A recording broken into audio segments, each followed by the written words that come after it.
बिहार में voter list revision जो है उस पर फिलहाल रोक नहीं लगाई जाएगी। सुप्रीम कोर्ट ने अंतरिम रोक लगाने से इनकार कर दिया है। ये बड़ी खबर यहाँ पर आ रही है। सुप्रीम कोर्ट ने कहा है कि हम इस मामले की सुनवाई गुरुवार को करेंगे।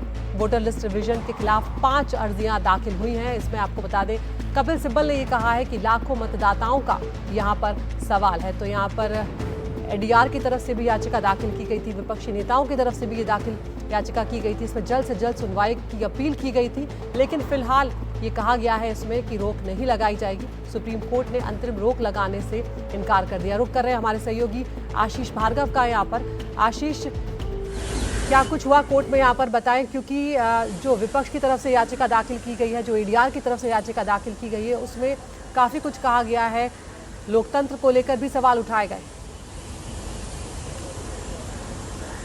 जी बिल्कुल, देखिए, लेकिन सबसे बड़ी बात यह भी है कि सुप्रीम कोर्ट ने सुनवाई करने पर सहमति जताई है और वेकेशन में ही यानी 10 जुलाई को गुरुवार को सुप्रीम कोर्ट इस मुद्दे पर सुनवाई करेगा। सुप्रीम कोर्ट ने याचिकाकर्ता को कहा है कि वो चुनाव आयोग और जो भी पक्षकार इस मुद्दे पर हैं उनको सबको याचिका की कॉपी दे दी जाए। तो यहाँ पर बड़े बड़े वकील कपिल सिब्बल, अभिषेक मनु सिंघवी, साधारण फरासत, गोपाल शंकर नारायण वो सुप्रीम कोर्ट के सामने आए और उन्होंने कहा कि लाखों मतदाताओं का सवाल है और ऐसे में सुप्रीम कोर्ट को इस मुद्दे पर दखल देनी चाहिए। इस मुद्दे पर न केवल दखल देना चाहिए, ये भी कहा गया कि ये मुद्दा ऐसा है जिस पर देरी नहीं की जानी चाहिए, जल्द से जल्द सुनवाई होनी चाहिए। हालांकि जस्टिस धुलिया पूछ रहे थे कि बिहार में चुनाव कब हैं, लेकिन ये बताया गया उनको कि ये जो प्रक्रिया है ये अभी से शुरू हुई है, इसलिए फिलहाल सुप्रीम कोर्ट का दखल देना ज़रूरी है, अंतरिम रोक लगाना बहुत ज़रूरी है। तो सुप्रीम कोर्ट ने कहा कि फिलहाल वो कोई नोटिस जारी नहीं करेंगे, फिलहाल कोई अंतरिम जमानत नहीं देंगे, अंतरिम रोक नहीं लगाएंगे, लेकिन 10 जुलाई को इस मुद्दे पर एक अहम सुनवाई करेंगे। जी बिल्कुल आशीष, लौटेंगे हम आपके पास। फिलहाल इस जानकारी के लिए आपका शुक्रिया। तो किस तरह से बिहार में विधानसभा चुनाव से पहले निर्वाचन आयोग की जो विशेष प्रक्रिया है, स्पेशल इंटेंसिव रिवीजन, जिसे संक्षेप में सर कहा जा रहा है, दरअसल निष्पक्ष चुनाव के लिए किसी भी चुनाव से पहले मतदाता सूची को अपडेट किया जाता है, जो एक सामान्य प्रक्रिया। लेकिन इस बार 1 जुलाई से ये जो विशेष गहन समीक्षा शुरू की गई है, इसे लेकर विपक्ष सवाल उठा रहा है, चुनाव आयोग की नीयत पर शक कर रहा है, और जबकि चुनाव आयोग ये सफाई दे रहा है कि ये कानूनी प्रक्रिया है। तो आपको बताते चलते हैं कि किस तरह से मतदाता सूची का जो सत्यापन है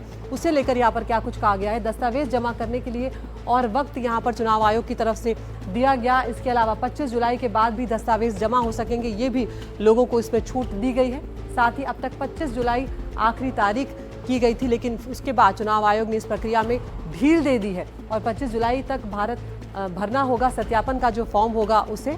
और इसके अलावा 1 अगस्त को मतदाताओं की सूची यहाँ पर जारी कर दी जाएगी। और विपक्ष इसे लेकर सवाल उठा रहा है कि कई मतदाता जो हैं वो वोटिंग से वंचित हो सकते हैं। 30 अगस्त तक आपत्तियां जो हैं वो भी मतदाता दर्ज करवा सकेंगे, ये बात भी इसमें कही गई है। 30 सितंबर तक अंतिम मतदाता सूची जारी कर दी जाएगी।